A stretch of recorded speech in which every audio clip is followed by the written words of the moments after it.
Bien, je vous souhaite la bienvenue dans ce conseil municipal qui commence maintenant. Le temps préalable était hors conseil. C'était un peu un temps d'information des élus et de réflexion ensemble. Voilà.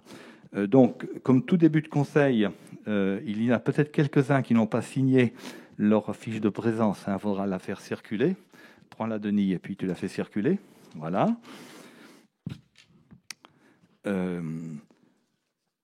J'ai demandé à Léon d'être secrétaire de cette séance et elle a accepté. Est-ce que quelqu'un souhaite faire ça à sa place? Bon, donc je considère que tout le monde vote à l'unanimité pour que Léon soit la secrétaire de cette séance ce soir. Merci Léon. Alors, en effet, ce soir, nous aurons deux absents, Jacques Bossard et François Sartori, et Anne-Marie Éveillé qui a donné une procuration à Alexandre Carpentier. Voilà. L'ordre du jour, il n'y a pas de modification. On va le suivre comme il est annoncé. Voilà. Dans un premier temps, je vous propose de valider le compte-rendu du Conseil du 2 novembre. Est-ce qu'il y a des remarques sur ce compte-rendu? Vous l'avez lu tous attentivement.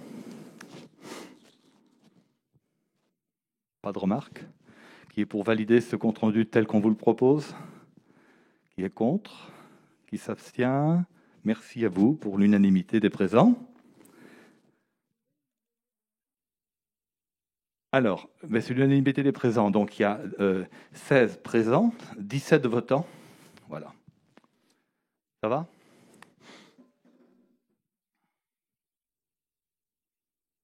Quoi? Je serai plus à l'aise.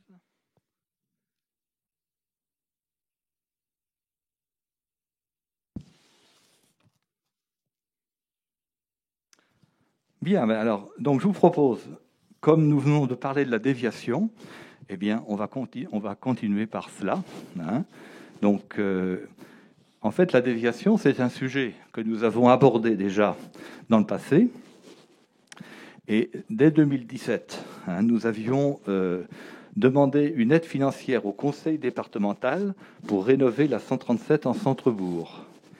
Et donc, nous avions délibéré favorablement à l'époque sur le principe d'une déviation de cette voie départementale et en conséquence de son déclassement en centre-bourg. C'est-à-dire qu'à partir du moment où la déviation sera faite, la partie centre-bourg devient une voie communale. Et la subvention demandée était octroyée comme soult par avance pour ce retour en voie communale. Le département s'engage à nous le remettre d'aplomb, etc. À l'époque, il nous avait proposé 225 000 €. Alors, je lis quand même un peu ce qu'on avait dit comme argument, parce que, voilà, donc, je vous proposais à l'époque de répondre favorablement à cette proposition. Cette proposition est la 3e édition, après 2 premiers projets abandonnés. Le premier dans les années 80, le second dans les années 2000, sans oublier le projet d'autoroute A831 que la commune de Saint-Gemme-la-Plaine a soutenu, dans l'espoir de ne plus voir passer tout un trafic de transit qui n'apporte rien à la commune. Alors, l'hypothèse avancée d'un nouveau projet d'autoroute laisse, alors ça c'est en 2017, laisse perplexe la commune et surtout la laisse avec l'intégralité des problèmes posés par la circulation de plus en plus dense dans le centre-bourg. Quant à la déviation, elle est souhaitée par bon nombre d'habitants en raison des pollutions engendrées par la circulation intense, entre autres le bruit et les vibrations de la route générées par les nombreux poids lourds. Donc, je crois que vous avez eu les chiffres ce soir. Mais également des enjeux de sécurité au quotidien pour les piétons, les cyclistes, mais aussi les automobilistes qui veulent traverser la 137 ou s'y insérer. Mais ce projet inquiète aussi les commerçants, les entreprises qui se sont installées là au vu des abandons successifs de projets de déviation. La commune de Saint-Gemme ne s'opposera pas, on avait formulé ça comme ça, ne s'opposera pas à un tel projet qui dépasse largement les problématiques communales. Cette déviation doit être pensée dans le cadre d'un projet de mobilité territoriale plus large à l'échelle de la communauté de communes Sud-Vendée Littoral. Donc la commune de Saint-Gemme est prête à s'investir dans une telle réflexion car il en va d'une amélioration notable de la qualité de vie en centre-bourg, mais aussi du développement économique important de la commune. Elle sera particulièrement vigilante pour que la déviation projetée ne compromette pas le commerce de proximité ni la dynamique des entreprises installées le long de la RD 137 et de la RD 949. On avait dit ça fin 2017. Et un an plus tard, il nous propose une convention sur laquelle on avait délibéré. Donc, il y avait eu un vote très majoritaire pour cette première délibération. Et un an après, donc, la convention, c'était pour délibérer toujours en faveur de cette réalisation de déviation. Je passe un peu. Et donc, l'enjeu, c'était d'accepter par anticipation le futur transfert de l'actuel RT 137 dans la traversée de Sainte-Gemme. Voilà, transfert qui sera effectif après mise en service de la déviation. Et un an après, on a fait réussir à négocier 300 000 euros au lieu de 225 000. Voilà. Et donc, voilà. Alors, et la majorité, à l'époque, avec 300 000 euros, on avait eu un vote très, très majoritaire. Voilà. Depuis cette date, nous avons rénové la RD 137 en centre-bourg. Le département, de son côté, a finalisé les études pour une desserte de Luçon depuis l'autoroute A83, avec plusieurs hypothèses de tracé. C'est ce qui vient de vous être présenté en début de cette séance, avant cette séance. À ce stade, le département nous demande de nous positionner sur le tracé qui nous semble le moins impactant pour notre commune. Alors c'est vrai que je ne reprends pas dans ce projet de délibération toute la discussion qu'on a eue avant le début de ce conseil, en effet, puisque je peux le rappeler seulement pour que tout le monde l'entende. En effet, ce qui vient de nous être dit, c'est qu'aujourd'hui, comme élu, on est invité à se prononcer, à donner un avis sur un tracé préférentiel. Néanmoins, il y aura une consultation de toute la population pour que tout le monde, tout citoyen, puisse s'exprimer sur les différents tracés qui vont être présentés, qui sont présentés. Voilà. Donc, cette consultation se fera durant le premier semestre 2021, très certainement. On espère. Voilà. Et c'est vrai qu'on peut le dire devant tout le monde, la formation qui est importante qu'il a dite, que le présentateur a dit tout à l'heure, c'est que à ce jour, avec toutes les inconnues d'usage, en termes de recours, en termes de problèmes divers et variés, en termes de financement, c'est vrai que le département, depuis toujours, a toujours dit la même chose. En 2023-2024, ils ont des lignes de crédit disponibles pour financer cette déviation dans notre secteur. Voilà. Actuellement, l'argent du département est mobilisé sur la finition de la liaison Chaland-La Roche, ainsi que le contournement nord de La Roche. Si vous y allez, vous le voyez bien. Et à partir de 2023-2024, en effet, il y a des crédits disponibles. Alors bon, avec les repères qu'on a aujourd'hui, parce que la crise, dans quelle mesure elle peut modifier ces équilibres financiers, on verra. Voilà. Est-ce qu'il y a des questions sur cette proposition de délibération ? C'est vrai qu'on vient d'en parler assez longuement en amont.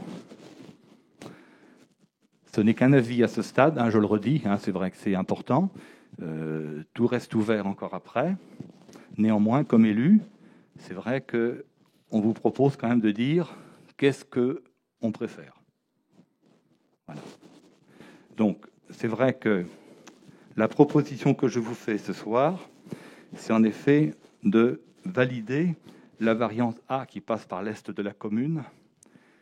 C'est la proposition que je fais. Et puis, avec un point d'attention que j'ai écrit comme ça,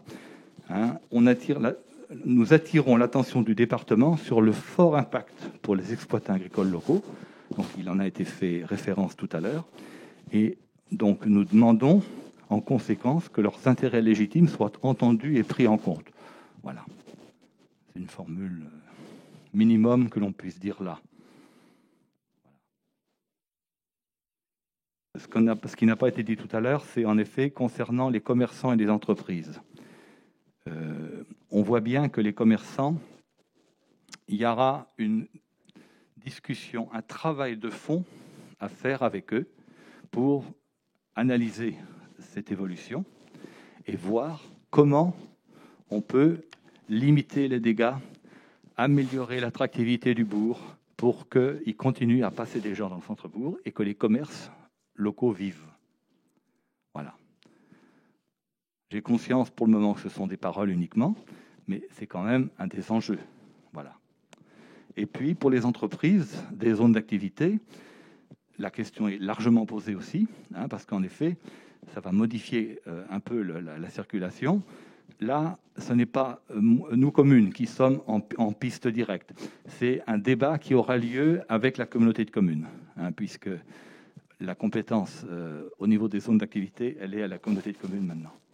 Mais là aussi, on en parle. Il en sera question très certainement début 2021. Est-ce qu'il y a des questions? Alors, sur un vote comme ça, qui n'est qu'un avis, on y a réfléchi. On ne vous propose pas un vote à bulletin secret. On vous propose de lever la main. Ceux qui sont pour le choix préférentiel A. Et puis, s'il y a suffisamment de contre, on verra pour un autre vote ensuite. Alors, qui est pour valider préférentiellement la variante A par l'est de la commune? Alors, 1, 2, 3, 4, 5, 6, 7, 8, 9, 10. Voilà. Qui est contre cette variante? 1. Qui s'abstient? 1, 2, 3, 4. 4, 5, 15. Alors oui, Alexandre, tu as voté pour, tu votais 2 fois. D'accord, 11. Et puis, alors 11 et 4, 15, 16. Et 3, il m'en manque un. On est 17 à voter. 11 pour, 4 contre, 5 contre. Pardon. Non, 1 contre. Et 4 abstentions. 5 abstentions. Voilà. Merci. Voilà. Ça va ? Pour une fois, je voudrais exprimer pourquoi je m'abstiens. Vas-y, Jacqueline. D'une part, parce qu'en effet, on n'a pas assez de vues sur les autres variations. On n'a jamais été vraiment contacté là-dessus. Peut-être que certains faisant partie de la commission, oui, mais l'ensemble du conseil municipal, non. D'autre part, on a en effet le problème des commerces. Et je pense que si on fait cette déviation, il faudrait absolument prendre la décision d'interdire toute circulation aux camions dans notre commune. Voilà. Jacqueline, merci de ton intervention. Tu lances le débat sur la suite à donner. Voilà. En effet, merci. Est-ce que quelqu'un veut expliquer son vote autrement, Christine? Donc, je vais parler pour Sainte-Gemme, bien sûr, pour notre commune. On n'est pas concerné pour Saint-Jean-de-Beugnier. Donc, l'utilité d'une 2x2 voies d'une longueur de 5 km 365, enfin plus de 5 km, me laisse perplexe. Rouler entre 80 km/h et 110 km/h pendant 5 km pour arriver avant le lycée agricole à 70 km/h, peut-être même moins, quel gain de temps. Gaspiller 25 hectares de terre agricole avec de beaux parcellaires, tous irrigués, cela correspond à 35 terrains de foot. Quand même, c'est pour avoir une comparaison plus claire. Le jeudi 3 septembre 2020, lors du conseil municipal, nous avons examiné le projet de cohérence territoriale, le SCOT. Nous avons émis à l'unanimité un avis favorable. Il est bien précisé que le prélèvement des terres agricoles doit être modéré. Le projet de déviation n'est pas en cohérence avec ce schéma. La terre agricole se fait de plus en plus rare. C'est le premier outil de travail des agriculteurs en France. Nous perdons 26 mètres carrés de surface toutes les secondes, ce qui correspond à une perte de 65 baguettes de pain toutes les secondes. Les commerçants de Sainte-Gemme sont installés le long de la 137 pour bénéficier du passage routier. Quelle solution allons-nous leur apporter pour perdre le moins possible en termes de chiffre d'affaires ? Ensuite, j'ai expliqué les phases, mais je sais pas, je veux pas répéter toutes. On a commencé à en parler en 2017 de cette déviation. Donc, comme Monsieur le maire nous a dit tout à l'heure, on nous proposait 225 000 € donc à la commune pour aider au financement des travaux de rénovation de la 137. En contrepartie, nous devions délibérer favorablement sur le principe de la déviation et des classements de la 137. La même année, le 2 novembre, nous avons délibéré donc pour les travaux et nous avons accepté de nous investir dans la réflexion du projet, nous investir pour la réflexion. Mais ce qui s'est passé au niveau local, on n'en a pas vraiment parlé, enfin on en a parlé, mais on n'a pas travaillé vraiment le sujet. Ça a été travaillé au niveau du département. Il y a eu des commissions, mais nous, on n'était pas vraiment au courant. Enfin, c'est mon avis personnel de ce qui se passait.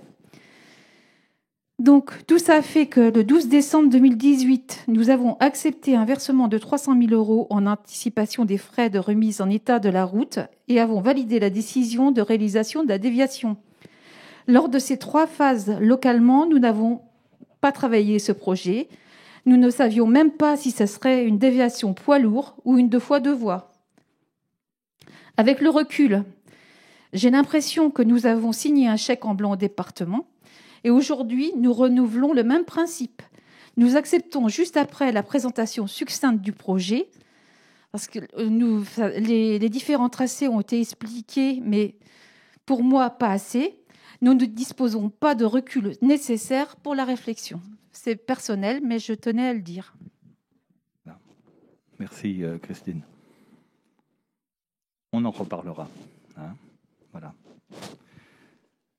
Je vous propose de passer à une autre délibération qui va susciter peut-être quelques discussions aussi, le soutien au projet de relais postal commerçant. Donc, en décembre 2018, nous avions délibéré pour la création d'une agence postale communale. Donc, ça, c'était une première étape. Et avec les arguments suivants, la Poste a manifesté son souhait depuis le 16 juin 2015 de revoir les modalités d'une présence postale à Sainte-Gemme. Depuis cette date, plusieurs rencontres ont confirmé cette demande de la Poste de transformer le bureau de poste actuel en agence postale communale ou en relais postal commerçant.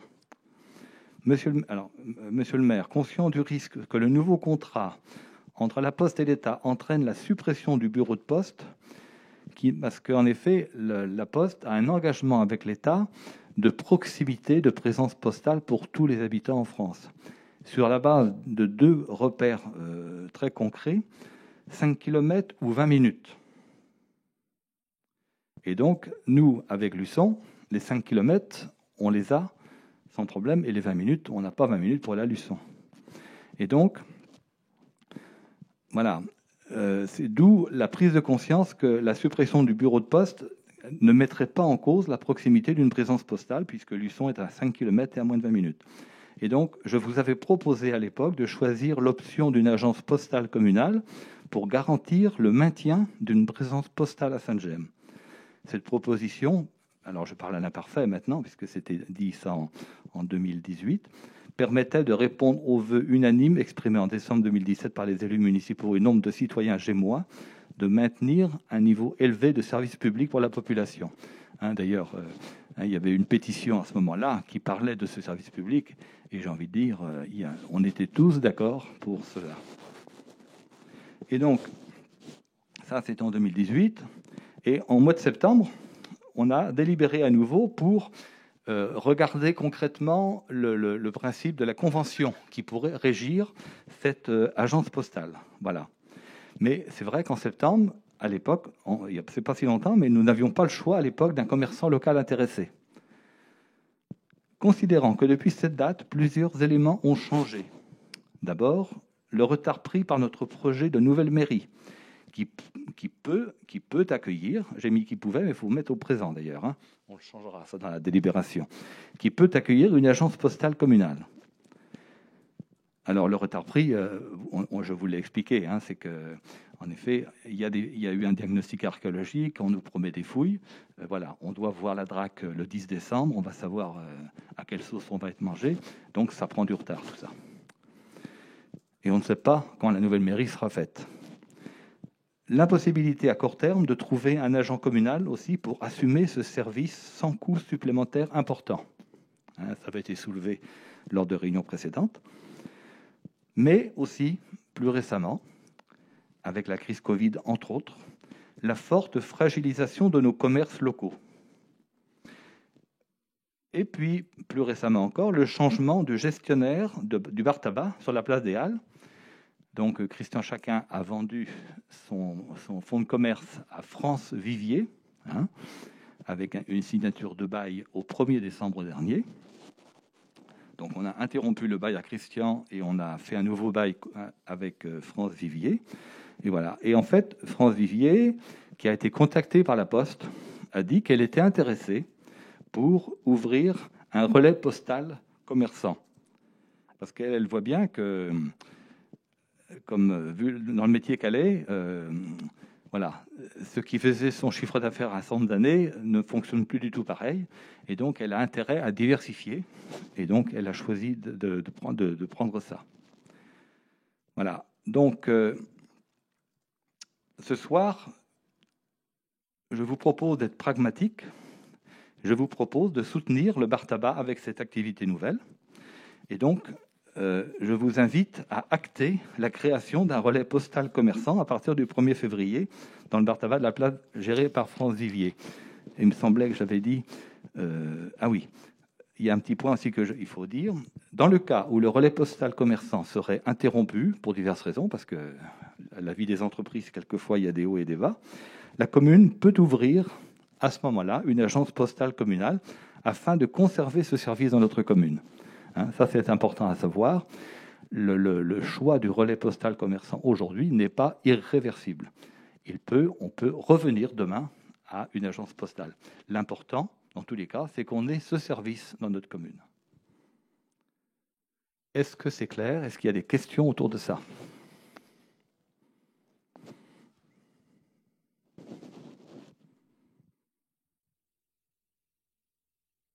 Bon. Écoutez, en passant au relais postal, par contre, on diminue beaucoup les services rendus à la population. Les services rendus à la population ne seront pas les mêmes qu'avec une agence postale. Alors, beaucoup, non. Pas si, beaucoup. Il n'y aura plus de services bancaires. Alors, et ça, pour les anciens... on pourra... on pourra retirer de l'argent au relais postal commerçant, mais on ne pourra pas en verser. Oui, c'est vrai. Mais on pourra en retirer. D'accord? Si, Marie-Vanne, je peux te le garantir, ça. Voilà. On peut retirer de l'argent, mais il n'y a pas que ça dans une banque. Non, alors c'est pas une banque. Attention, la banque postale. La Poste était une banque. Oui, mais que ce soit agence postale ou relais postal commerçant, de toute façon, toute l'activité bancaire ne fonctionnait plus, à part les versements ou les retraits à l'agence postale, et le retrait reste possible au relais. Sinon, tout le reste. L'agence postale sert pour des timbres, pour des colis, pour voilà, un certain nombre de choses autour de ça, mais pas l'activité bancaire, parce que ce soit l'agence postale ou le relais postal, on n'a aucune main sur les comptes des gens. Nous ne sommes pas il n'y a aucun conseil bancaire ni quoi ni qu'est-ce. La banque postale sera désormais à Luçon, c'est tout, point barre. Pas à Saint-Gemme. Voilà. Ça, c'est important. C'est bien l'activité de la Poste, pas l'activité de la banque. À part cette activité retrait uniquement. Ça, c'est vrai que c'est un changement.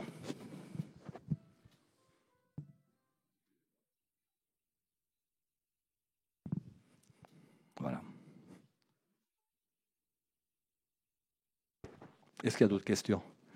Ça répond à ta question, Marie-Vanne? Voilà. Vas-y, Claudie. Je voulais savoir, est-ce qu'il y aura un accès quand même numérique avec tablette pour des mouvements bancaires sur Internet, en fait? Alors, a priori, il y a l'accès à une tablette numérique, oui, de la même façon que ce soit au relais postal ou à l'agence postale. Oui. C'est pour ça qu'il y a peu de différence entre les deux, à part cette histoire-là de versement. Voilà.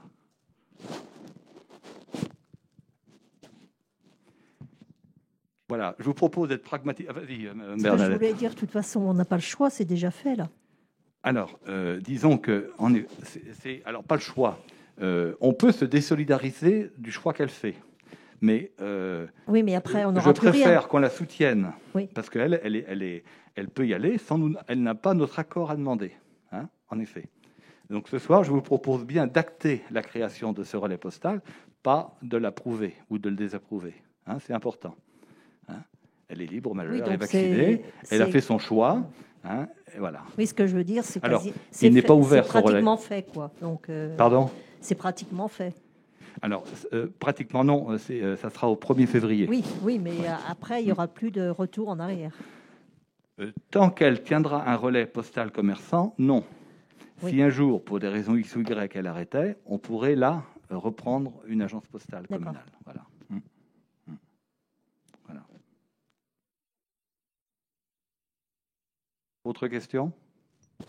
Qui est pour, donc, je vous propose de délibérer sur acter la création de ce relais postal commerçant. Hein, voilà. On en avait discuté ensemble. C'était pas obligé qu'on prenne cette délibération, mais j'y tenais parce que comme on avait validé la mise en place d'une agence postale, là, il y a un virage clair. Bon, voilà. Je préfère qu'on l'acte ensemble. Qui est pour acter ça? Qui est contre? 1, 2, 3, 4. Qui s'abstient? 4 contre. Hein. Et donc, Jacques est arrivé, donc ça nous fait maintenant... Bonjour Jacques. Voilà, donc on est à 18 votants. Donc, 14 pour et 4 contre. Merci à vous de ce débat. Hein, et voilà. On va... Alors, une décision importante, mais qui nécessitera moins de débat, j'espère. La communauté de communes Sud-Vendée Littoral détient la compétence eau, qu'elle a transférée à Vendéo le 1er janvier 2018. Durant le précédent mandat, pour tous les nouveaux élus, en effet, la compétence eau était communale. On avait 2 délégués communaux, un titulaire, un suppléant. Et là, en 2018, tout est passé à la communauté de communes. Voilà. Mais le comité syndical de Vendéo prévoit la constitution de conseils locaux, qui sont des organes consultatifs territorialisés. Donc, les conseils locaux sont associés aux travaux de Vendéo pour avis consultatifs sur les nouveaux programmes, les nouvelles modalités, cadres d'action, projets structurants, programmes d'investissement, etc., etc. Pour informer aussi sur toutes les délibérations de Vendéo, pour lesquels ils auraient été consultés au préalable, et pour toutes les informations concernant le service public de l'eau potable à l'échelle de la Vendée. Voilà. Donc, les conseils locaux font part aussi à Vendéo d'informations ou de remarques sur la gestion du service. Ils peuvent s'auto-saisir de toute question entrant dans le champ de compétences de Vendéo. Alors, pour notre territoire, il s'agit du conseil local lait, comme la rivière, littoral, hein, de Vendée. Donc, il est composé de représentants au comité syndical de Vendéo, mais aussi d'un représentant par commune. Donc, je vous propose de nommer... Donc, j'ai demandé à Christine si elle était, comme elle n'est plus adjointe, hein, elle a du temps libéré, donc elle suivait ça un petit peu avant, donc elle est au courant un peu des choses. Donc, je propose que ce soit Christine qui soit notre déléguée dans ce comité local lait littoral pour la commune de Saint-Gemme. Voilà. Est-ce qu'il y a d'autres candidats que Christine pour aller à ce comité local? Est-ce qu'il y a des questions? Bon. Qui est pour nommer Christine pour cette délégation? Qui est contre? Qui s'abstient? Bon, je crois qu'il y a l'unanimité là cette fois. 18 votants pour. Bravo Christine. Et puis, en fait, il n'y a pas trop de réunions, mais il y en a quelques-unes. Et puis, c'est vrai que ce qu'on attend de toi, c'est que tu puisses nous informer de temps en temps, hein, de ce qui se passe à Vendéo. Parce que c'est une structure, l'eau, hein, c'est un grand enjeu pour les années à venir. Voilà. Et donc, on ne peut pas se désintéresser de ça, c'est clair. Je vous propose de passer dans le domaine financier pour le budget de la Caisse des écoles. En fait, le conseil municipal du mois de juillet avait approuvé le budget primitif 2020, dont le budget de la Caisse des écoles, qui est un budget de fonctionnement, hein, vous vous souvenez. Et là, il nous faut donc délibérer sur une décision modificative pour une raison suivante, c'est qu'il y a l'achat d'un vidéoprojecteur qui est venu diminuer cette subvention communale vers le budget Caisse des écoles pour 2020. Et donc, en fait, il y a eu une erreur d'affectation, parce que le budget des écoles, c'est un budget de fonctionnement. L'investissement dans le vidéoprojecteur, c'était dans le cadre de la rénovation de l'école maternelle. Hein, et donc, c'est à prendre sur le budget général. Donc, la décision modificative porte sur le fait que pour le budget des écoles, voilà, ils récupèrent le montant en subvention du vidéoprojecteur qui avait été prélevé, 3 326,95. Voilà. Et puis, ça donne une marge de manœuvre nouvelle pour acheter des fournitures administratives, des fournitures scolaires, etc. Voilà. Ça va? Est-ce que vous êtes d'accord pour cette décision modificative sur le budget des écoles? Qui est contre? Qui s'abstient? Merci pour l'unanimité. Alors, autre avenant sur le marché de voirie. Donc, vous avez vu que cette année, donc, la CAO avait validé l'entreprise Colas pour faire les travaux de voirie 2020. Et à un moment donné, l'entreprise a vu qu'il y avait des travaux supplémentaires à faire dans la route d'Edba. À un moment donné, il y a voilà, il y a un aqueduc dans la partie basse de la route d'Edba vers Nellier, et qui était en fait l'aqueduc, il était en très très mauvais état. Voilà. Et donc refaire une route là-dessus, ça aurait été fort dangereux. Donc il fallait changer la buse qui supportait le passage qui permettait le passage de l'eau à cet endroit-là. Donc en fait, il a fallu faire un avenant au marché à hauteur de 1 950 €. Voilà. Et donc ce soir, on vous demande de valider cet avenant numéro 1. Il n'y en aura pas deux d'ailleurs, ça sera le seul, puisque le programme est fini maintenant, les travaux sont terminés. Au marché de voirie, programme 2020 avec Colas. Est-ce qu'il y a des remarques là-dessus? Vous avez tous pu voir le résultat des travaux. Je pense que ça s'est bien passé, dans de bonnes conditions, et tout est bon. Pas de questions? Qui est pour valider cet avenant? Qui est contre? Qui s'abstient? Merci à vous, unanimité. Alors, budget principal. Alors oui, dans le budget principal, il y a plusieurs décisions modificatives. Alors, au mois de juillet, donc on avait approuvé le budget, comme je vous l'ai déjà dit. Et donc là, il y a plusieurs décisions modificatives. Donc, d'une part, les travaux de voirie générale, avec l'avenant au marché qu'on vient de valider, il faut donc ouvrir des crédits pour cette opération. Voilà. D'autre part, donc on a mis 9 000 € parce que en fait, il y a d'autres éléments qui sont. Oui, voilà. Alors, voilà. Alors, oui. Parce que il y avait aussi le budget. En fait, le budget voté au départ pour la voirie s'est avéré insuffisant. Et donc, voilà, on avait un reste de 77 000, mais en fait, il fallait mettre 86 000. Donc, d'où, avec 9 000, ça y est, on retombe sur nos pattes, parce que le marché s'est avéré un peu plus élevé que ce qu'on avait estimé dans un premier temps. Voilà, donc on prend ça sur la mairie forteresse, parce que malheureusement, ce projet-là est au point mort. Voilà. Et deuxième élément de délibération, c'est la subvention au budget caisse des écoles, donc comme on vient de le décider. Alors maintenant, il faut que dans le budget général, on le verse à la caisse des écoles. Et il y a également des subventions. Alors, subventions aux associations, 1 000 €. Oui, j'aurais dû le voter avant, mais on le votera après. On avait décidé ensemble l'autre fois de donner une aide aux communes du Sud-Est à cause des intempéries, des inondations, etc. Donc ça vient en plus, voilà. Donc on prélève ça sur les dépenses imprévues. Il y avait une petite ligne disponible, voilà. Est-ce que c'est clair ce que je vous raconte? Les décisions modificatives en finance, c'est quelquefois un peu compliqué, mais voilà. Qui est pour valider cette décision? Qui est contre? Qui s'abstient?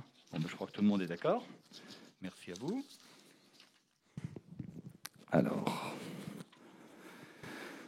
taxe d'aménagement. Donc, je vais prendre un petit document en plus. Voilà. Donc, chaque année, nous sommes amenés à voter le taux de la taxe locale, enfin le taux de la taxe d'aménagement. Voilà. Alors, on rappelle l'histoire. Avant, dans le passé, ça s'appelait la taxe locale d'équipement. Maintenant, c'est la taxe d'aménagement. Et cette taxe a pour but le financement des équipements publics de la commune. Et donc, elle est prélevée sur les projets de construction. Donc, tous les permis de construire, Sur les permis accordés, oui. Voilà, c'est pas sur les projets. Ben, il faut quand même qu'ils soient faits. Ah oui. Ah ben, ça serait intéressant si c'était sur tous les projets. On y gagnerait. Hein, voilà. Donc sur les permis accordés, en effet. Depuis plusieurs années, on prélève 1%, nous communes, hein, sur. Donc alors, c'est un peu compliqué le calcul. Hein. Tu veux expliquer, Jean-Philippe ? En fait, vous avez une base qui est, par exemple, pour 2020, de 759 € par mètre carré, donc accordé par le permis de construire. Sur cette base-là, 759 €, qui est la référence 2020, vous multipliez par la surface accordée par le permis de construire. Si c'est 100 mètres carrés, ça fait 75 900 €. Surface bâtie. Hein. Et pour la commune, vous prenez sur ce calcul-là 1%. Et là, vous avez la taxe d'aménagement qui revient à la commune. Et vous avez aussi, au niveau du département, 1,5%. Donc, sur le total que je viens de vous expliquer. Alors, donc, chaque année, la base change. Hein. Cette année, c'est 759 € voilà, ouais. mètre carré. Alors, c'est vrai qu'en 2017, on avait récupéré 20 860 €. 2018, 13 967. 2019, 9 312. Et 2020, au jour d'aujourd'hui, on est à 13 589. Hein, vous voyez, ce n'est pas des sommes énormes, mais malgré tout, c'est quand même des choses qui rentrent dans le budget communal. Voilà. Est-ce qu'il y a des questions de précision ? Qui est pour valider ce taux de 1% qui ne change pas ? Qui est contre ? Qui s'abstient ? Merci pour l'unanimité. Alors, une décision aussi, on est au mois de décembre, que nous prenons chaque année, c'est en effet, comme nous votons le budget au mois de mars l'année prochaine, pour le 2021, entre janvier, février et mars, il y a quand même des travaux qui se font, il y a des choses à payer, et il nous faut valider donc, une autorisation spéciale d'investissement en 2021 qui s'élève au quart des investissements faits en 2020. Voilà. Donc, je ne vais pas vous lire tout le détail de la délibération. Hein. Donc, afin de faciliter les dépenses d'investissement, il est demandé au conseil municipal d'utiliser cette procédure pour engager par anticipation, sur l'exercice 2021, les dépenses d'équipement suivants. Donc, on prévoit de pouvoir financer comme ça des frais d'études, des concessions. Alors, je ne vais pas vous dire tout le détail. Hein. En éclairage public aussi, il y a un budget. Après, en immobilisation, il y a un certain nombre de choses envisagées, en achat de terrain, en bâtiment scolaire, etc. Je ne vais pas tout vous relire. Voilà, vous l'avez vu, le projet de délib. Également, il y a des projets de voirie, voilà, tous nos projets. Donc, on prend un quart de ça, donc ce qui nous fait la possibilité d'aller jusqu'à 443 000 €. Ce que nous ne ferons pas, soyons clairs. C'est un plafond qui nous est autorisé. Hein, voilà. Est-ce qu'il y a des questions autour de cette délibération ? Qui est pour valider, comme on vous le propose, sachant qu'on n'utilisera pas tout. Qui est contre ? Qui s'abstient ? Tout le monde est d'accord. Non, Marie-Vonne, tu n'avais pas levé la main, c'est pour ça. Attends, pardon ? Ah oui, j'ai demandé qui était. Je lui ai demandé. Alors, on recommence. On efface, on recommence. Qui est pour ? Qui est contre ? Qui s'abstient ? Il me semblait bien. Toute unanimité. Merci de cette confiance. Alors, on nous demande de délibérer. L'autre fois, on l'avait fait en questions diverses. Hein, souvenez-vous. Donc, une aide financière aux sinistrés des communes des Alpes-Maritimes. Voilà. C'est vrai qu'il y a eu cette demande de solidarité, parce que là-bas, les dégâts se chiffrent par milliards, je crois. Hein. C'est énorme. Hein. Vous avez vu les images et tout ça. Donc, on est parti sur une aide de 1 000 € pour notre commune à envoyer là-bas. Donc, il y a un compte qui est dédié. Voilà. Est-ce qu'il y a à revenir sur ça, hein? On avait validé ça déjà, mais il faut le délibérer. Qui est pour cette aide exceptionnelle ? Qui est contre ? Qui s'abstient ? Merci à vous pour l'unanimité. Ah, une décision par contre plus importante. Donc, comme vous le savez, Madame Evelyne Millot, dentiste, prend sa retraite à la fin de l'année. Pour des raisons qui le concernent, son mari a décidé de partir dans une autre commune. Voilà. Si bien que Madame Loiseau-Chauvel se retrouve toute seule. Et compte tenu des conditions sanitaires de l'année, il faut reconnaître que les dentistes travaillent à moitié. Et donc, elle nous avait demandé une baisse de son loyer. Donc, je vous résume un petit peu ce que j'ai écrit. En mars 2014, la commune de Sainte-Gemme et Madame Catherine Loiseau-Chauvel ont signé un bail, je parle que d'elle, pour le local, pour un montant de 700 € TTC, révisable tous les ans selon l'indice de référence des loyers. À ce jour, le montant du loyer est monté à 712,79 TTC. Voilà. Donc, elle a à sa disposition un local propre et des parties communes. Donc, l'un dans l'autre, elle a 58 mètres carrés à peu près pour elle. Voilà. Alors, donc, on a discuté de cela déjà à propos d'autres baux de cette maison des services. Donc, on avait redit déjà dans le passé, nous affirmons notre volonté de conforter la maison des services comme maison de services médicaux. Les loyers doivent être en conformité avec ce qui se pratique dans les maisons de santé proches ou pour les autres professionnels de santé de Sainte-Gemme. Le local actuel permet d'accueillir potentiellement d'autres dentistes ou un autre professionnel de santé. Si tel était le cas, le loyer serait revu selon des modalités à préciser entre les professionnels locataires du lieu. Et donc, on a comparé les loyers avec Saint-Hermine notamment. Et donc, c'est vrai que le dentiste à Saint-Hermine, pour une surface équivalente, paye un loyer de 650 €. Donc, je vous propose de modifier le loyer de Mme Loiseau-Chauvel, de le passer à 650 € pour qu'elle soit à égalité avec d'autres, parce que je n'ai pas envie que tous les dentistes en aillent les uns après les autres. Voilà. Et donc, un loyer qui serait à compter du 1er janvier 2021, voilà, avec une révision annuelle au 1er juillet, voilà, en fonction de la variation de l'indice de référence des loyers publiés par l'INSEE. Voilà. Ce que j'ai envie de dire aussi à cette occasion-là, c'est qu'on a discuté avec Mme Loiseau-Chauvel. Elle recherche un associé, parce qu'elle va se retrouver toute seule. Jean-Philippe, tu compléteras si je ne suis pas assez précis. Et donc, au minimum, un associé. Mais se pose la question, c'est vrai que revient à la surface la question d'un médecin généraliste à Sainte-Gemme. Voilà. Jusqu'à présent, on n'avait pas de local disponible, vraiment, à proposer. C'est pourquoi on avait proposé des permanences des médecins salariés de Saint-Hermine éventuellement, mais ça marche, ça prend forme tout doucement, les médecins salariés à Saint-Hermine, mais voilà, ils sont à Saint-Hermine pour le moment, ils ne bougent pas de là-bas. Voilà. Et nous, on a toujours... Voilà.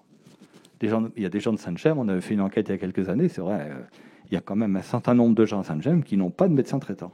Ça, c'est la réalité. Et donc, on s'est dit, à l'occasion du départ de 2 dentistes, c'est peut-être intéressant d'en chercher un nouveau dentiste pour qu'il soit à 2, mais à la place du 3e, peut-être rechercher du côté des médecins généralistes. Parce que là, du coup, on a un local disponible. Voilà. Donc, vous dire que c'est facile, non, pas du tout.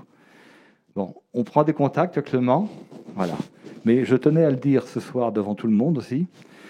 Et le loyer est un élément de cela. C'est-à-dire qu'on sent bien qu'aujourd'hui, le loyer est un élément de la décision, pas le seul.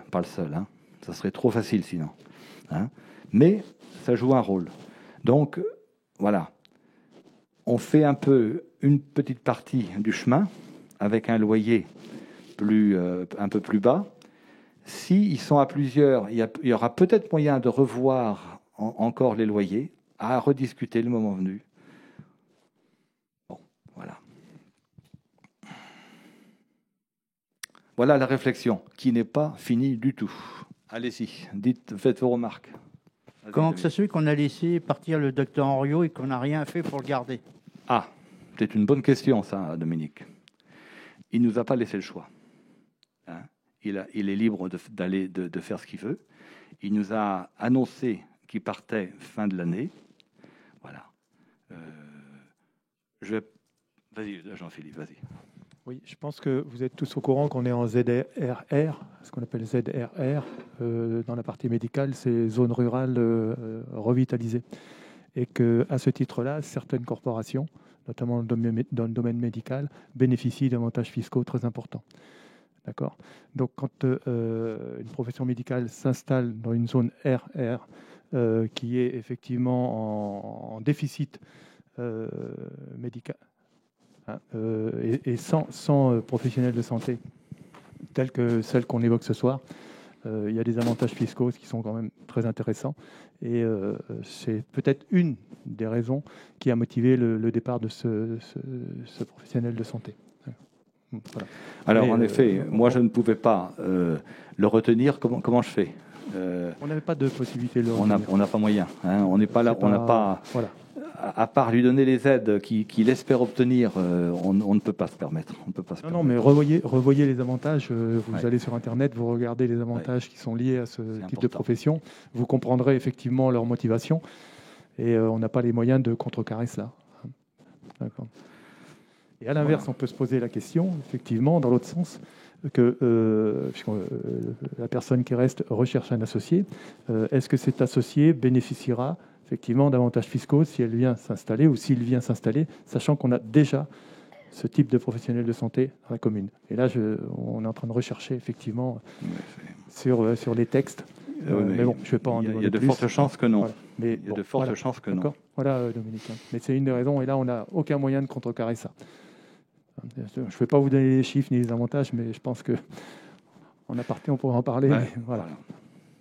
Et à ces conditions, c'est pour que Madame Loiseau-Chauvel ne s'en allie pas que vous avez baissé le loyer à 650 €.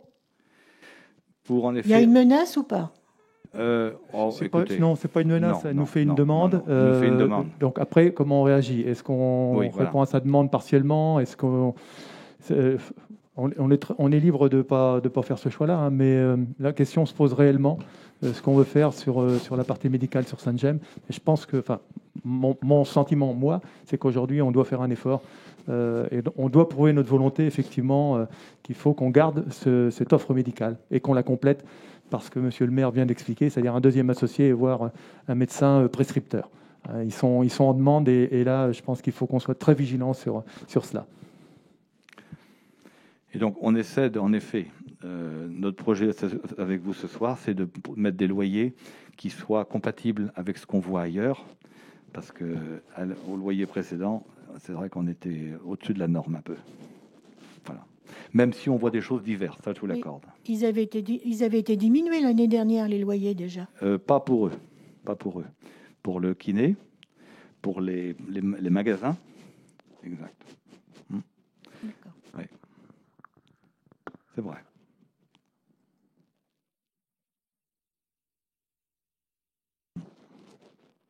Est-ce qu'il y a d'autres remarques ou d'autres questions?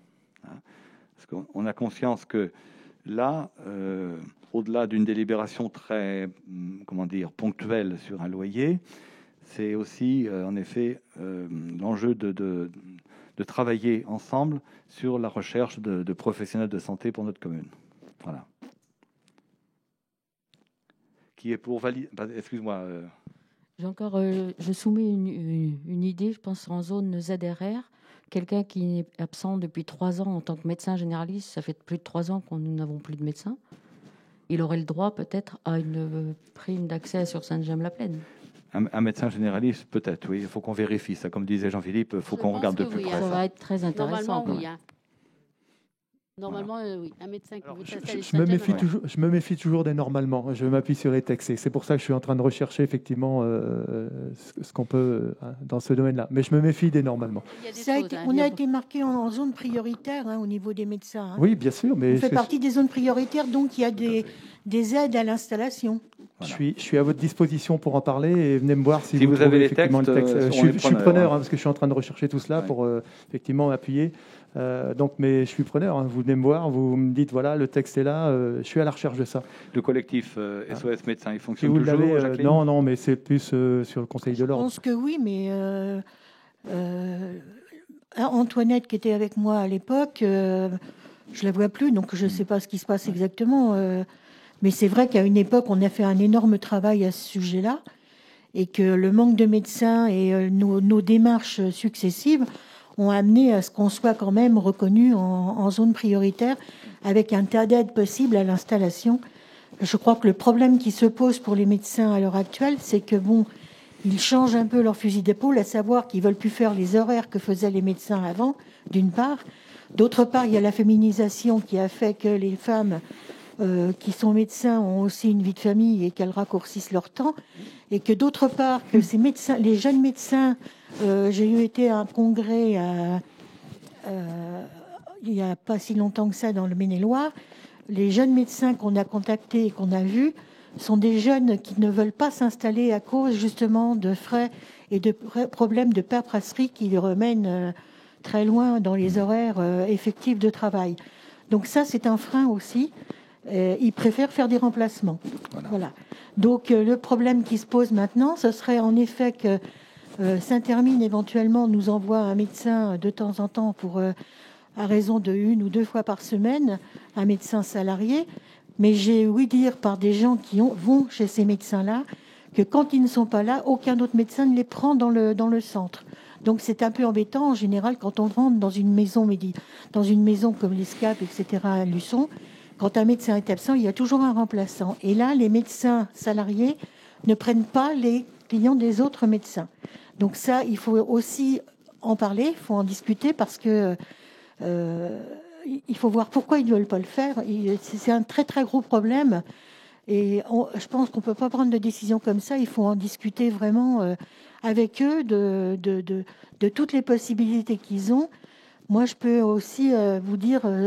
j'ai gardé un tas de papiers sur ce que j'avais fait quand j'étais à la solidarité à la recherche des patients sans médecin. Donc moi j'ai encore un tas de documents, mais c'est vrai que quand je vous dis ils peuvent avoir des aides, je sais pas que c'est pas les aides qui les gênent, c'est la paperasserie qu'il y a avec. Maintenant, ça devient plus des problèmes de remplir des certificats pour un oui, pour un non. Et puis, il y a le fait qu'ils veulent plus faire comme avant. Ils se déplacent plus à domicile. Ils veulent plus faire les 40, 50 heures par jour. Ils préfèrent, et c'est bien compréhensible. Hein. Non, chacun a sa vie. Hein. On va pas trop développer, là, Jacqueline, ce soir. On pourrait donner d'autres arguments, tels que celui de l'emploi du conjoint aussi, par exemple. Voilà. Mais on pourrait en parler longtemps. On pourrait lister. Oui, mais merci de ce que tu viens de dire, parce que,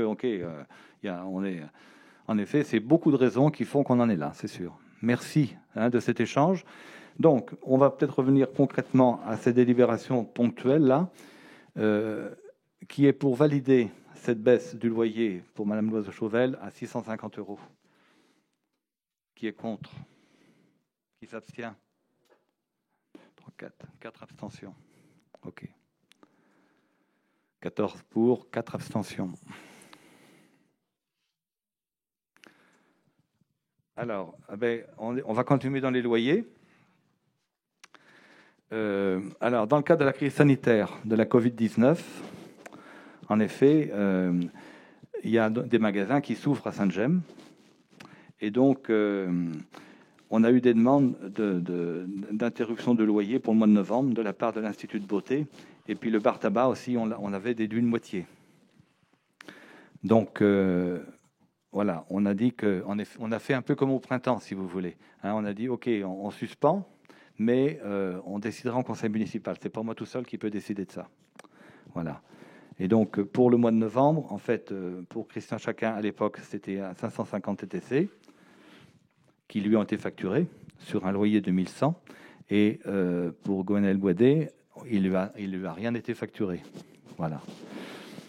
Donc, la proposition qu'on vous fait, compte tenu de la suite, pour le moment, on vous propose sur un mois d'annuler le loyer de novembre pour l'Institut de beauté et d'annuler l'annulation partielle du loyer de novembre 2020 pour le bar tabac. Alors, pour que vous ayez une pleine connaissance des chiffres, on peut peut-être avancer. Et on va revenir après. Parce que la délibération suivante, c'est en effet pour le bar tabac, mais plus le même, puisque Christian arrête, c'est France Vivier qui reprend.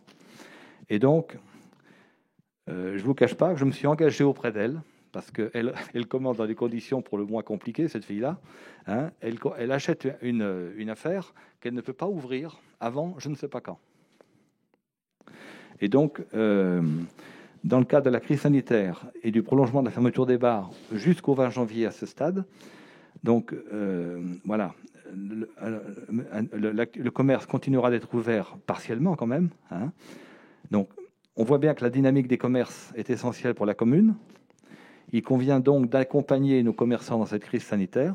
Et donc, je me suis engagé auprès d'elle à annuler ces 2 loyers de départ, décembre et janvier.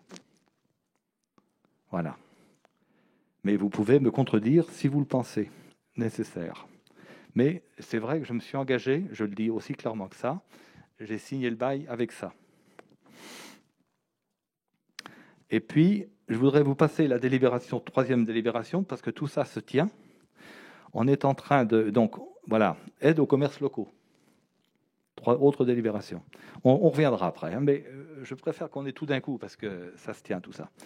Donc, considérons, on a réalisé, nous, communes, des économies depuis le début de l'année en raison de la crise Covid-19. L'annulation de la fête populaire, avec des frais divers, des groupes de musique, des prestations, etc. En fait, il y a 9 500 € qu'on avait mis au budget, qu'on n'a pas dépensé. Alors, par contre, on a eu des charges supplémentaires assumées pour faire face à cette crise. Donc, on a annulé des loyers du mois d'avril pour 6 043 €. Alors, il détaille les dentistes, les infirmières, le kiné, le podologue, le fleuriste, le bar tabac, le salon de beauté, tout ça, c'est là-dedans. On a annulé... Alors, je vous propose d'annuler le loyer du mois de novembre pour le salon de beauté, 489, et l'annulation partielle pour le bar tabac, 550. Donc, ce qui ferait un total de 1039. Et puis, je vous propose d'annuler du loyer du mois de décembre. Ah oui, à ce jour, on est sur le budget 2020. Donc, je vous propose d'annuler seulement le loyer du mois de décembre. Voilà.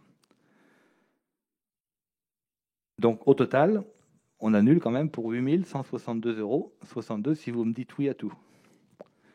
Et donc, voilà. Alors, considérant la persistance de cette crise et les conséquences potentiellement graves pour nos commerçants locaux, Monsieur le maire et ses adjoints, donc on vous propose de lancer une opération commerce en fête à l'occasion des fêtes de Noël, qui mobiliserait un budget autour de 3 000 €. Donc, un système... Alors, qu'est-ce qui peut expliquer ça? Vous pouvez expliquer, les filles, là Allez, Myriam. Oui, donc, commerce en fait, ça va être une action pour aider les commerçants. Il suffira d'aller faire ses courses minimum 10 € pour pouvoir remplir un petit bulletin. Et ainsi, on pourra gagner. Alors, il y a plusieurs lots en jeu. Un vélo électrique, 200 € chez Intersport, une tablette pour seniors, une Nintendo Switch et puis des bons d'achat, divers bons d'achat chez les commerçants participants et aussi chez les restaurateurs locaux. Voilà. Quand ils seront ouverts. Quand ils seront ouverts, bien sûr. Voilà. Donc, un budget, on s'est limité à un budget de 3 000 €. Bon, c'est comment dire, c'est incitatif pour que les gens aillent faire leurs courses chez les commerçants de Saint-Gemme plutôt que partout ailleurs. Voilà. Dès à présent, les commerçants, il y a 16 commerçants d'engagés. Voilà. 15 ou 16. Voilà. Donc, c'est une opération, ils disent oui, ils disent ça nous intéresse. Voilà. Bon, bien sûr, les restaurants ne participent pas parce qu'ils ne sont pas ouverts. Mais par contre, il y aura dans les lots, en effet, des tickets pour prendre des repas chez eux. Voilà, quand ça sera ouvert. Donc, d'où ce budget de 3 000 €. Alors, vous voyez, donc, je voulais vous montrer cet ensemble-là. La délibération après, ça n'a plus rien à voir. Donc, on fait le tour avec ça. Voilà. Donc, je reviens à la première. Voilà. Est-ce que vous avez des remarques sur tout ça? C'est vrai qu'à l'arrivée, voilà, ça nous fait un budget autour de 12 000 € qu'on investit. Voilà. Mais alors, il faut tout dire. On a fait des économies. Alors, on n'a pas parlé des masques, parce qu'on a acheté des masques quand même. Donc, le budget masque, on ne l'a pas mis dedans. Par ailleurs, qu'est-ce que je voulais dire? Voilà. Oui, je voulais dire autre chose, je ne sais plus, c'est pas grave. Bon, allez-y. Oui, je voulais juste préciser, on voulait aussi vérifier si on ne pourrait pas avoir en fait une subvention d'État par rapport au loyer. C'est ça que je voulais dire. Merci. Voilà, par rapport au loyer, au fait, voilà, les loyers qu'on a effectivement supprimés, on peut éventuellement peut-être bénéficier d'une aide de l'État. A priori, on devrait pouvoir bénéficier, donc l'État, parce qu'il y avait une aide de l'État pour les bailleurs, enfin les propriétaires de maisons qui diminuent les loyers ou les annulent.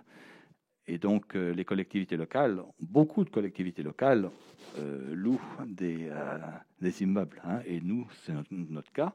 Donc, a priori, on devrait pouvoir récupérer 50% des annulations de loyers faites. Voilà.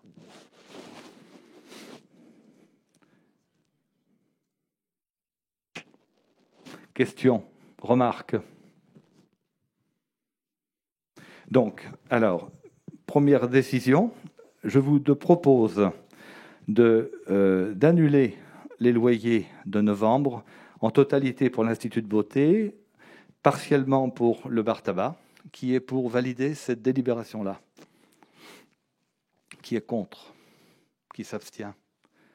Si j'en juge, on a l'unanimité sur cette délibération-là.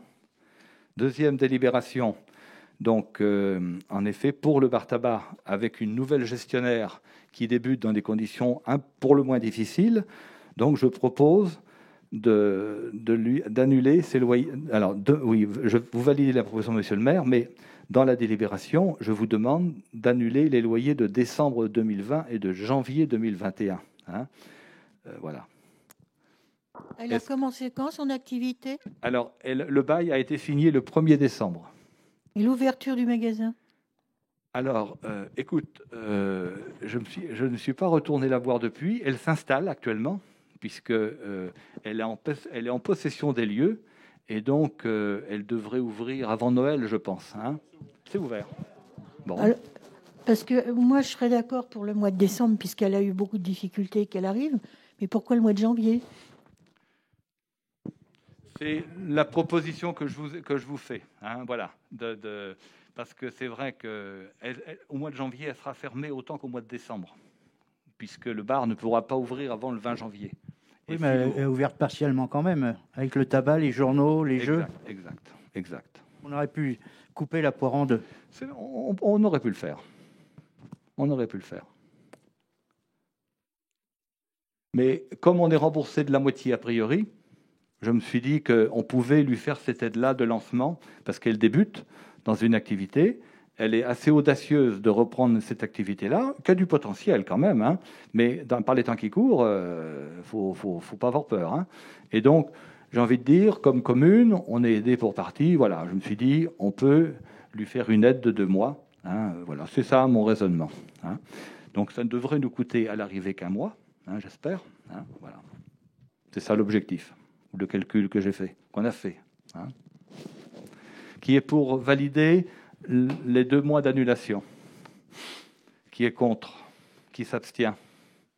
4 abstentions, donc voilà, 14 pour.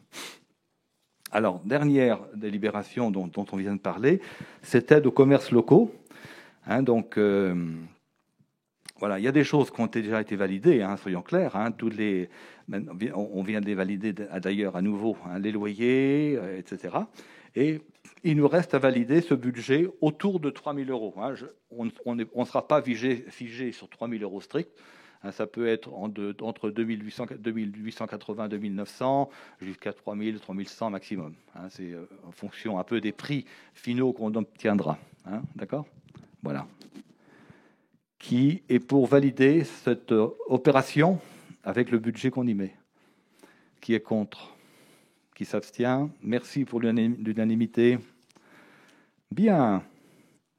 on passe à la on change de domaine complètement.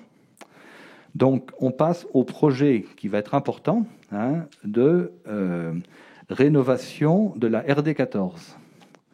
Donc, cette rénovation, depuis longtemps, on dit qu'on veut améliorer la sécurité le long de cette rue, depuis le bout de la ville, là-bas, donc après chez Philippe Guinet, jusqu'au carrefour de la rue de la Mairie.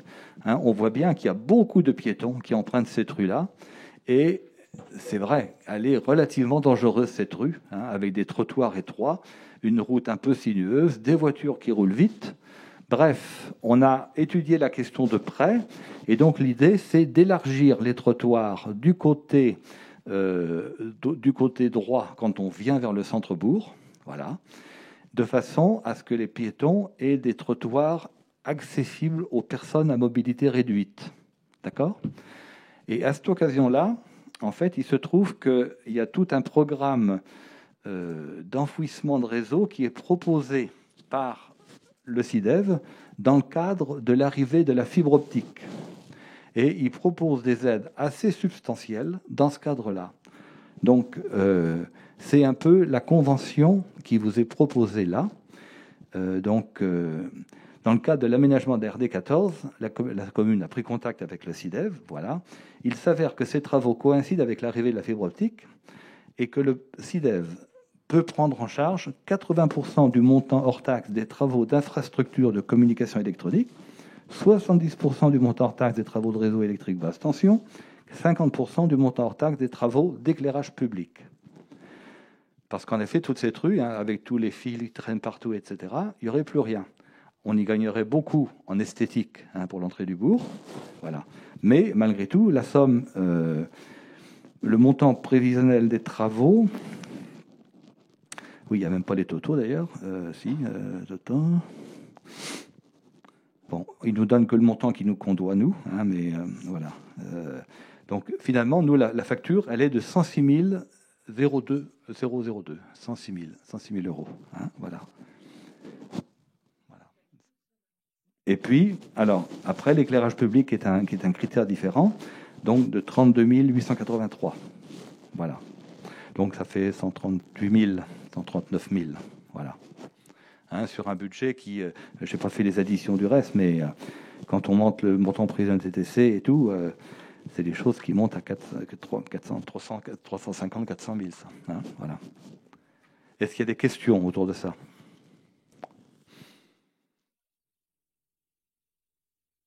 Alors, c'est un projet qui va commencer pas avant septembre 2021, parce qu'il faut faire toutes les études de réseau, tout. Et puis, les travaux de trottoir, de sécurisation seraient faits en 2022. Donc, c'est un chantier qui va un peu s'étaler. Voilà. Vas-y, Dominique, tu voulais dire quelque chose ? Je n'ai pas compris la réfection de la route aussi, là. Alors... On ne refait pas la route. On ne refait pas la route. En fait, c'est une route départementale. Nous, on ne touche qu'aux bordures. La route elle-même, elle est de compétence départementale. La bande roulante, d'accord ? Donc, il est convenu, en effet, qu'à cette occasion des travaux, évidemment, on va taper dans la voirie quand même un peu. Et donc, il faudra qu'ils refassent la voirie. Mais ceux qui habitent pas loin, ils savent que le département, depuis quelques années, a plutôt bricolé dans la rénovation de cette voie et qu'il a testé des formules nouvelles qui ne sont pas très convaincantes les unes comme les autres. Et donc, là, il referait quelque chose de propre à cette occasion-là. Denis, voilà. Autre question. Qui est pour valider ce devis et cette convention avec le SIDEV? Qui est contre? Qui s'abstient? Merci pour l'unanimité. Alors, toujours pour la RD 14, évidemment, c'est un chantier compliqué. On a fait une étude estimative avec Vendée Expansion, et donc il se propose de nous aider à mettre en œuvre ce chantier. Donc, il nous propose une convention de maîtrise d'œuvre pour ces travaux. Donc, les principaux travaux comprendront la réalisation de trottoirs aux normes PMR, donc depuis l'entrée de l'agglomération jusqu'à la rue de la Mairie, l'aménagement et la sécurisation du carrefour avec la rue des Roches. C'est un des carrefours un peu difficile actuellement, tout le monde en convient. La diminution de la largeur de la chaussée, on passerait à une chaussée de 5,50 m, je crois. Voilà. La réalisation des ouvrages hydrauliques, évidemment, la réalisation des espaces paysagers aussi, la réalisation de la signalisation. On refait beaucoup de choses. Voilà. Donc, la maîtrise d'œuvre, donc il y a toute la phase conception qui nous font, la phase travaux, le suivi, etc. Voilà. Et donc, je vous propose de confier la réalisation de cette mission à l'agence de service aux collectivités locales de Vendée dans le cadre d'une convention de maîtrise d'œuvre. Voilà. Vous avez dû lire en détail, je pense, cette convention. Donc, on vous propose de confier la mission de maîtrise d'œuvre donc à la SAPL, approuver la convention de maîtrise d'œuvre correspondante pour un montant de 13 950 € hors taxe, soit 16 740. Et vous me donnez tout pouvoir pour signer ça, bien sûr. Voilà. Et puis les dépenses seront engagées sur l'opération 139. L'opération 139, on en reparlera. Parce que, voilà. Est-ce qu'il y a des questions sur ce choix de la maîtrise d'œuvre? Qui est pour valider cette délibération comme on vous la propose? Qui est contre? Qui s'abstient? Merci pour l'unanimité. Alors, on continue. Le 2 novembre dernier, le dernier conseil, on avait validé la préétude de l'établissement public foncier de Vendée pour la reconversion d'un îlot stratégique dans le secteur commerçant du bourg. Et on avait demandé à l'EPF de rédiger une convention. La convention, vous l'avez eue, je pense, dans les documents envoyés. Voilà. Donc, c'est une étude à compétences urbanistiques, compétences économiques communes. Alors, la convention sera tripartite. Vous avez dû remarquer qu'elle est entre l'EPF, Sud-Vendée Littoral et Sainte-Gemme-la-Plaine. Voilà. La commune de Sainte-Gemme, la communauté de communes et l'EPF ont donc convenu de s'associer pour engager une politique foncière visant à réaliser des programmes de logement et ou d'activité dans les conditions qui permettront d'atteindre les objectifs quantitatifs et qualitatifs de production souhaités par la commune. Alors, souhaités par la commune, on y reviendra, parce que là, c'est qu'une étude. On va voir, justement. Christine, tout à l'heure, tu faisais référence au SCOT, avec les enjeux de densification qui sont annoncés dedans. On a validé le SCOT, mais on serre les dents, parce que c'est une mutation énorme pour la commune, pour les nouveaux projets, de passer à 18 logements hectares. On n'est pas habitué à ça. On voit bien que la tendance est vers là aussi, c'est clair, mais voilà, c'est une mutation qu'il faut étudier, voir là où c'est possible, à quelles conditions et tout, et c'est un des objets de cette étude. Voilà. Je suppose que vous avez lu la convention en détail. J'ai rencontré les propriétaires, au moins 2 propriétaires concernés. Donc, c'est vrai que j'ai apprécié qu'ils comprennent un peu notre projet, qu'ils s'y intéressent. Donc, on sera amené à en discuter avec eux le moment venu. Voilà. Qui est pour valider cette convention telle qu'on vous la propose? Qui est contre?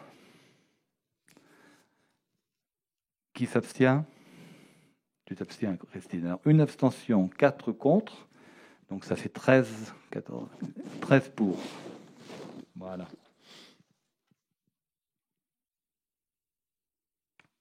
Bon, on passe à une thématique différente. Les ressources humaines.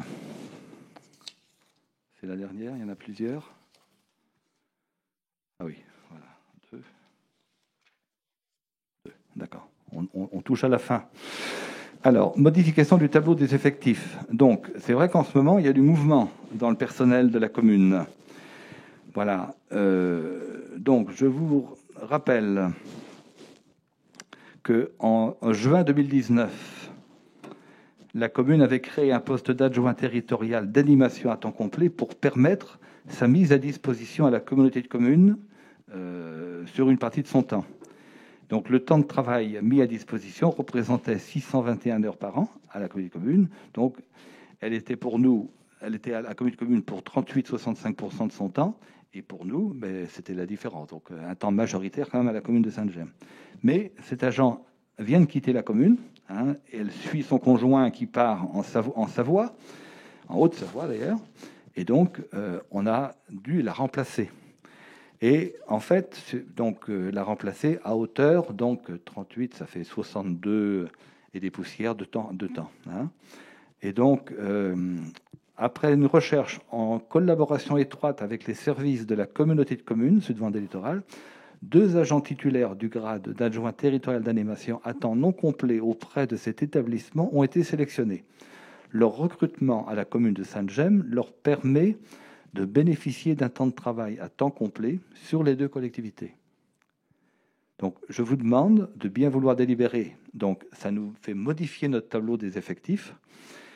Donc, délibérer sur la transformation du poste d'adjoint territorial d'animation à temps complet en 2 postes d'adjoint territorial à temps non complet, l'un pour 10/35e et l'autre pour 14,5/35e.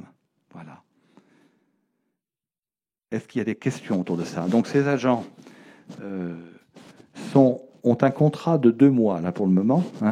Estelle, oui, voilà, 2 mois. Ils sont en quelque sorte une période d'essai. C'est important de voir comment ils s'intègrent dans l'équipe, dans les différentes tâches, etc. Mais ils sont bien connus de la communauté de communes. On les avait rencontrés. On a des retours très positifs les concernant. Donc, on n'est pas très inquiet sur la bonne fin et la bonne suite de ces contrats-là, Isabelle. Voilà. Pardon.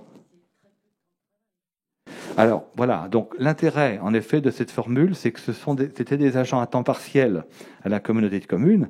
Et donc, là, on leur permet d'avoir un temps plein dans une activité qui correspond. C'est des activités similaires qu'ils ont à la communauté de communes. Et donc, ça les conforte, les stabilise dans un poste qui les intéresse tous les 2. Voilà. Et eux, ils y gagnent, et puis nous aussi. Voilà. Et la communauté de communes aussi, parce qu'elle a plus de chances de les garder s'ils ont un temps plein assuré ici. Voilà.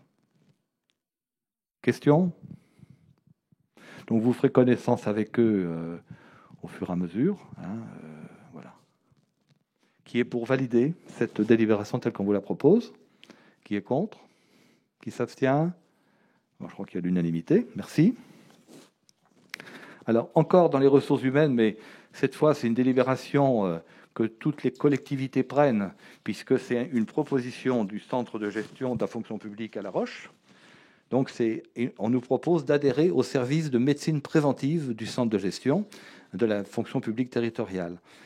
Donc, la collectivité est tenue de prendre les dispositions nécessaires pour éviter toute altération de l'état de santé des agents du fait de leur travail, notamment en surveillant les conditions d'hygiène du travail, les risques de contagion et l'état de santé des agents.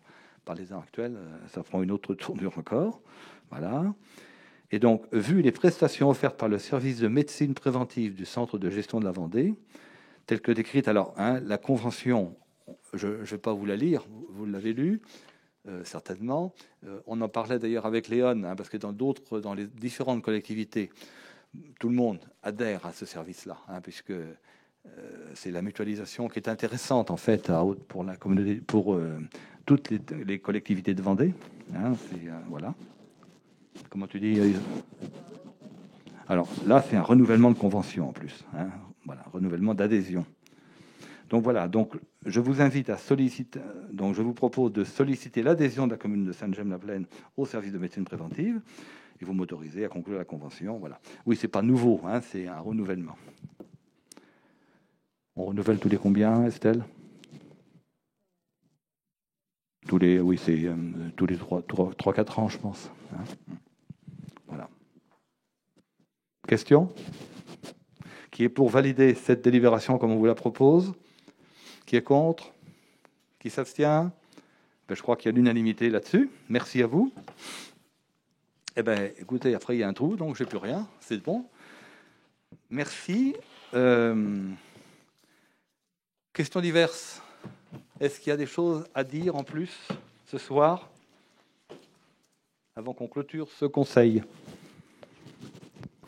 J'ai une question, moi. Vas-y, Sébastien. Délégation du maire. Est-ce que vous faites plusieurs devis ou il n'y a qu'un devis pour un projet? Tu parles de quoi, là? Sur la délégation du maire. Délégation, oui. Oui. Si vous faites plusieurs devis ou vous en faites qu'un? Mais ça dépend des devis, pourquoi? Sur, par exemple, comme le dernier coup, sur la toiture, pour le traitement de toiture. Oui. Est-ce que vous avez fait un devis ou plusieurs devis? Parce que pour un traitement de toiture à 4 400 €, ça me paraît cher quand même. Alors, qu'est-ce qui peut répondre à ça? Donc, en fait, réglementairement, si tu veux, d'une part, il n'y a pas de marché public pour des travaux de ce coût-là. Hein. Les marchés publics, ça monte à partir de c'est un marché public, mais c'est un marché public, mais sans appel d'offres. Voilà.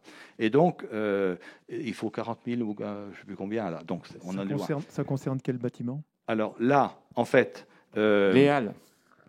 Oui, c'est suite à la tempête. Suite à la tempête, oui. Ouais, on avait une urgence, effectivement. Oui, c'est marqué traitement anti-mousse plus changement de tuiles. Comme ils étaient. Alors, le changement de tuiles, c'est lié effectivement au coup de vent qu'on a eu, puisque il y avait d'autres personnes impactées, des privés d'ailleurs. Et donc là, on est intervenu dans l'urgence d'ailleurs avec l'adjoint voirie pour sécuriser dans un premier temps. Appeler un professionnel parce qu'on arrivait dans le week-end et il y avait le marché. Et le professionnel s'est déplacé immédiatement, a changé les tuiles et en même temps, il nous a dit il y a un problème de mousse, qu'est-ce que je fais? J'ai dit attendez, vous y êtes. Donc, je pense que c'est le moment d'intervenir en même temps et d'enlever la mousse parce qu'il m'avait dit vous aurez le même problème dans 8 jours s'il y a à nouveau une tempête. Si on nettoie pas en même temps, c'est toute la toiture qui va partir. Donc, voilà, on a pris la décision qu'ils fassent les travaux immédiatement parce qu'il y avait la problématique de marché le dimanche matin. Il fallait absolument sécuriser. Donc, voilà, l'urgence et pourquoi ça a été fait. Il me semble aussi, de mémoire, c'est que c'est peut-être pas mentionné, c'est qu'il y a également le traitement des charpentes qui ont été faites aussi, parce que le bâtiment date, ça doit être de 2001, c'est de mémoire, et de 2000, et ça n'avait jamais été fait, et c'est rentré dans cette facture-là. Mais c'est possible que ce ne soit pas marqué dessus, mais je sais qu'il y a eu le traitement de charpente en plus. Et on était vraiment dans l'urgence là. Hein. C'est pour ça qu'on a donné le feu vert à l'artisan. Hein, c'est pour ça que le prix, juste traitement plus changement de tuiles, ça me faisait 4 400 €. Non, mais beaucoup, quand même. Je peux vous dire qu'il nous a fait aussi une prestation gratuite en conséquence sur autre chose. Mais bon, ça on pourra en parler, je pourrais vous le dire. Hein. Mais voilà. C'est vrai qu'on essaie de faire travailler, pour des travaux de cette dimension-là, on essaie de faire travailler les artisans locaux, d'accord? Voilà. Donc, quand moins de 4 000, c'est vrai que même les adjoints, ils ont une délégation pour signer des devis jusqu'à 4 000 €. Voilà, 4 000 € hors taxe d'ailleurs. Voilà, on s'organise comme ça. C'est vrai qu'on essaie d'être réactif sur des petits chantiers comme ça, hein, qui n'emportent pas de conséquences majeures pour le budget de la commune. Allô. Je pense aussi qu'on peut faire travailler des gens qui sont réactifs par rapport à nos demandes. Là, on était dans l'urgence et peut-être 3/4 d'heure après, il était avec nous. Il était là. À nous donner un coup de main et à mettre en place ce qu'il fallait pour protéger les lieux et tout ça. Mais je maintiens qu'il y a effectivement le traitement des charpentes en plus dans cette somme globale. D'accord. Autre question ?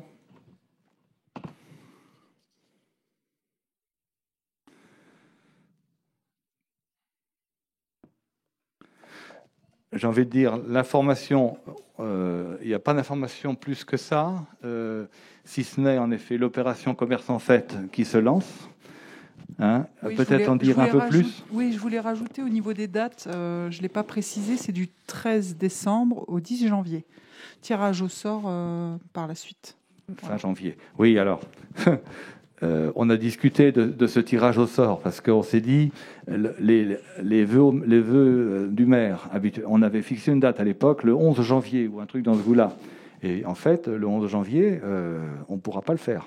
Hein, parce qu'on ne pourra pas boire un coup encore ensemble et tout ça, alors ça ne sert à rien.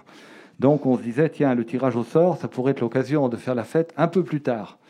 Donc on parie sur un retour en régime normal, sans contrainte, après le 20 janvier, mais c'est un pari pour le moment. Hein. C'est vrai que on avait parié cet été pour que le 19 septembre, on puisse faire la fête populaire, puis vous voyez, on n'a pas pu la faire. Voilà, on s'excuse. Hein. On est vraiment dans une période où il est difficile de planifier des tas de choses. Hein. Voilà. On vous tiendra au courant. Le bulletin annuel est en finition. Hein, il avance. Oui, le bulletin annuel, au niveau des informations, je suis en train de tout collecter. Je vous reconvierai à la commission à la relecture et puis proposition de la couverture. Ça, ce sera, je ne sais pas quand encore. Dès que possible. Voilà. OK. Question? Merci à vous. On vous souhaite, dans un contexte bizarre, de bonnes fêtes de fin d'année, quand même. Voilà. Et à nous revoir maintenant au mois de janvier. La date avait été fixée a priori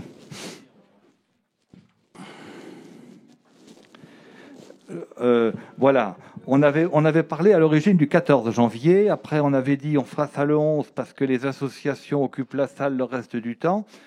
On a le temps de vérifier. Hein?